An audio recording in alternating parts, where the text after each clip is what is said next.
Hello, everybody, and welcome to this edition of AACRAO's Credential Chats. And this week we are joined by one of the Truge's experts, longtime leaders in the space, Robert Bajor of Multi-Credential Multiverse. He's had a number of roles in the micro-credential and credential innovation space going back over a decade. Robert, thank you so much for joining us. Thank you, Noah, for having me. I mean, absolutely. I've known you for a long time, going back to your amazing work with Digital Promise, some of the real pioneering work of, spinning out just dozens of consistent credential frameworks across totally disparate organizations, to a lot of your work over the last, I guess, probably 5, 6 years at this point, doing a lot in higher ed, industry, government, and nonprofit, NGOs. And I understand that one of your latest projects that we're going to be hearing about at the AACRAO annual meeting involves actually a curriculum for AACRAO members around credential innovation and learning employment records. Yeah, that's right. And, even before my work at Digital Promise, I started my career as a scientist and then as a biological sciences teacher. So when I approach this work, I'm really coming at it from this perspective of, what would it be for someone who is in the hot seat, someone who's got a job and a responsibility to really implement this in a way that's going to support their community and put learners first. So I'm always coming at projects from that angle, really grounding it in the experiences of the folks who are going to be responsible for learning and earning and implementing and evaluating. So, finding a consistent through line for how you can generate value for different kinds of learning experiences and how you can make it easy for folks to demonstrate what they know, to show what they know, has always been really important to me and has attracted me to certain kinds of projects. I forgot to mention that you are, if I remember correctly, you're the son of a public school teacher, and you have that public school teacher experience. And I don't know about you, but I sometimes feel like, as our audience has just seen the humility with which you approach this work. I sometimes wonder if our backgrounds in public school education just, that we have no dignity left to lose. And so it really helps with the humility that we can bring to this. Yeah, isn't that the way? Like public high school and public educators and these people, it is thankless. It's one of those thankless jobs that makes the world go round, really. It's you know, we must be crazy. Uh, yeah, and sorry for taking us totally down that rabbit hole there. I couldn't help myself. But, with this new curriculum that you're helping to roll out with AACRAO, specifically for the very similar audience to the Credential Chats audience, and where does it kind of start at a high level of bringing people into the credential innovation space of this? AACRAO had a report a few years ago called Credential Confusion. And so how is this curriculum, and the modules therein helping people move from credential confusion to, you know, credential confidence and clarity? Yeah, that's a good question. And like when I was in the classroom, I demystified biological sciences and physiology for students who were definitely, focused on other things. So, this is kind of similar in the sense that, learning and employment records or LERs, which you may or may not have heard of, tend to be very confusing. And there's a pretty high barrier to entry. So it really starts with, why? Why is this such an important innovation? And is it a flavor of the week, or is it something that is fundamentally going to change the way that learning is recognized and individuals are hired based on their skills and competencies? And I think for me, all signs kind of point to this being a more permanent fundamental shift in the way that learning is recognized. So it really starts there, why? And it demystifies some of the vocabulary right up front. So good learning science is that level one is being able to identify what we mean when we say digital badge or micro-credential or learning and employment record or CLR, comprehensive learner record, or a VC, a verifiable credential. We love the alphabet soup of acronyms in education, and this space is no different. So that's really where we start. And once, you've got the ball rolling and you understand, the background, then we can start to think about how we can implement this technology in a way that's going to complement rather than replace existing processes. Because you know, if it doesn't work, you don't have to go and fix something that ain't broken, right? Is what they say. So there's a lot that works really well, but I think there's always room, for innovation and improvement, especially with how quickly the world is changing. Yeah, and I know that you shared just briefly with me before we started recording that there's four pillars that we kind of lean into with this, and I would love for you to share these pillars because to me, it kind of feels not just kicking off to your point with mystification of these new things, but really anchoring us in, what's old is new, and demystifying this by anchoring us in the familiar. Yeah, that's right.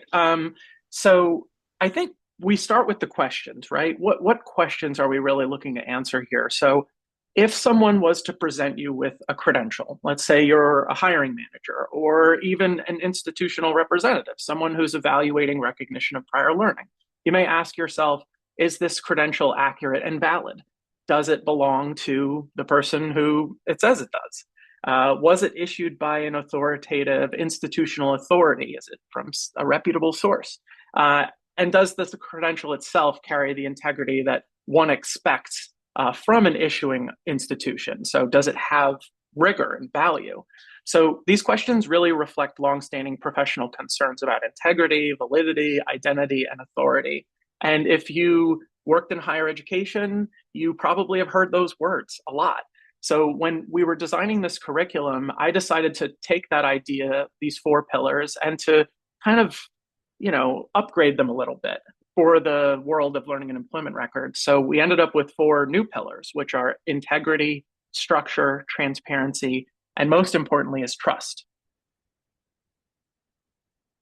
And when I hear those, I think that they're interrelated. That last one of trust is definitely one of the pillars, and it's the three pillars that come before it that are kind of work to ensure trust is happening.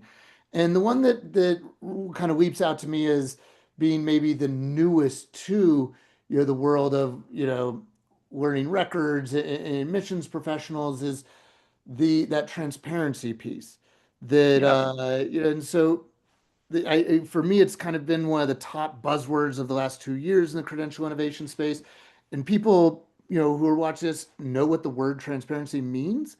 But in the world of LERs and credential innovation, what are the levers of transparency that we can be looking to as best practices? Yeah, that's another really good question. So, transparency, if we want to dig into that a little bit, at a really high level, what it does is ensures that credentials clearly communicate their meaning, their criteria, and the evidence to learners and external audiences. So, in part, it's a question of granularity. How specific can you be? And we know that every learning experience is completely unique. Even in my classroom of 36 students, no single student took the same path to their ultimate grade. Some students had came with some strengths. Some students built some strengths along the way. And I think that the summative award associated with their learning experience should really reflect their unique learning journey. And now we have the tools to do that, including making those things transparent. So if we unpack that a little bit and think about, what does this credential mean? So does it mean that someone has demonstrated a single skill, or does it mean that they've demonstrated maybe a competency in the context of a workplace setting? Or does it mean something different? Maybe they attended an amazing talk by two charming educators, and maybe we want to badge them for that. Maybe that has significance. So I think that there we have the tools, right? So, but the question is, how do you use those tools? And it really depends on what your goals are.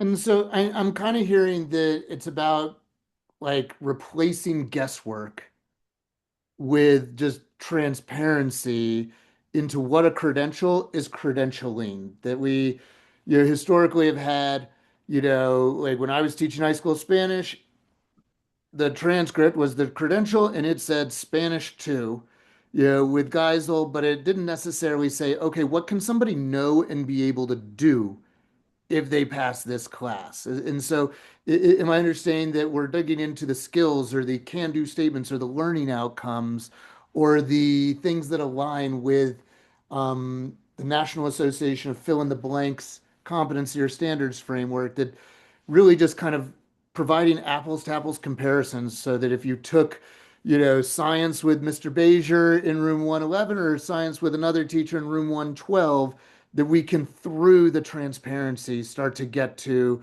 an understanding of what the credentials credentialing, independent of where and with whom you did it. That's right. Yeah, and that breaks down further into this idea of transparency through the lens of criteria and evidence. So if you were in, Mr. Bajor's class, we did a lot of labs because I became a teacher from the laboratory. So I was very comfortable doing labs, and I was less comfortable with the standards and the books and, like the more traditional, if I had gone to college to get my standard certificate versus the alternate route that I actually took, which the first year I was teaching, I took night classes basically at the community college. And then after a full year, I got my license to teach in New Jersey. I like literally took an alternate route too. So I'm like, working on pathways here. And I literally took an alternate pathway in my career, and it opened up an entire industry for me. So I think the criteria is really important. What happened in that class? Because if the learner understands, how to communicate those things to the employer, it's going to better equip them to get that job. We interview a lot of human resources folks, hiring managers, and I keep hearing the same thing over again, which is credentials don't get you the job. They get you the interview. You get the job. So if the credentials can help you tell a better story, and if the credentials can help an employer understand how that story applies what they're hiring for, then it's going to put you in a better position to get that job if that's what you're going for. There are other opportunities that these sorts of pathways can unlock, like academic opportunities and a variety of other things. But usually we talk about employers, but criteria and evidence are really important, and they're not foreign concepts. We've had portfolios. I mean, even when I became a teacher, I needed a portfolio before I could apply for a school. It's just kind of an adaptation. It's an evolution of some of the things that we're familiar with a couple new bells and whistles that can be really valuable. Hmm. And I didn't realize we shared that in common. I also, my first teaching license, I'm pretty sure at the top said alternative teaching license, which is a really good example, I think, of what we're talking about with transparency, that That's right. it was only describing itself through the lens of what it was not. I know, Whereas right? it could have, I think in a world of credential transparency, it could have described itself as a professional pathway to teaching license. And it could have then said, and I think this gets into, and maybe we can end with a final question about taxonomies, that this gets into a Mhm. taxonomy of, it could have communicated by its title, transparently what it is. And then in the metadata described, this means that they have enough credits, college credits to be no child left behind, content area expert qualified to teach this, and that they are engaging currently in a post-secondary teaching program to get their normal teaching license, right? And that would have transparently communicated what this is beyond alternative. Um, and so, what I think, correct me if I'm wrong, what I'm kind of hinting at here is a taxonomy, which, is one of the ways that I first learned about your awesome work, over a decade ago. And I think, in your opinion, in this moment of Wild Wild West, do taxonomies, is it about finding the right taxonomy for everybody, or is taxonomy more about just what's right for an individual learning community and their learners? And that as long as it's consistent within that, it can work. Or do we need everybody in the country to have a shared taxonomy? So I think like most things, including, biological science, is it's a little bit of art and it's a little bit of science, right? We love Carl Sagan for a reason. And in the movie Contact, Dr. Arroway exclaims upon seeing, this fifth dimensional alien, if you wanted a good description, you should have sent a poet instead of a scientist. So I think that, this is a very good question. And I think it pulls at this thread of we're comfortable with structure and we seek that. But at the same time, the reality of the world is that every situation is totally different. So I think that there's a comfortable middle, which is where most things actually transpire, which is that there are some common themes. So skills are important, technical skills, soft skills, or power skills, or enduring skills, whatever you want to call them. Those are important. Competencies, they tell a more rich story about how those skills are expressed in the context of a workplace or something that someone's really thinking about. It gets more precise. And then you have things just, showing up. I'll tell you what, when I hire people, if they know Microsoft Word, that's great. But if they don't show up to work, that doesn't really negates the fact that they have any skills and comp. So there are some skills in there that are a little bit more, recognizable in the fact that you show up, right? That's a professional skill, is on time, prepared, these kinds of things. So putting that all together, I think that there are some general frameworks like the One Ed Tech Trusted Coalition, Credential Coalition, like that's a great framework. There's knowledge and skill, and then there's other stuff as the third category. I've created about a dozen taxonomies for institutions, these kinds of things. There's some common themes: skills, competency, participation, fertile ground for things like micro-credentials and digital badges and things. But really, when we get to pathways, that's where things get interesting. So, like, where is this path leading and where did it start? And creating more accessible pathways where more people have access to those routes between where they're at and where they want to go. Like you and me, we didn't have to go back to school and get a 4-year degree just to get, a lavish career as a public teacher. We could parlay our existing experience into, something that we wanted to do, and we could take an alternate route, right? There's that word, alternate route.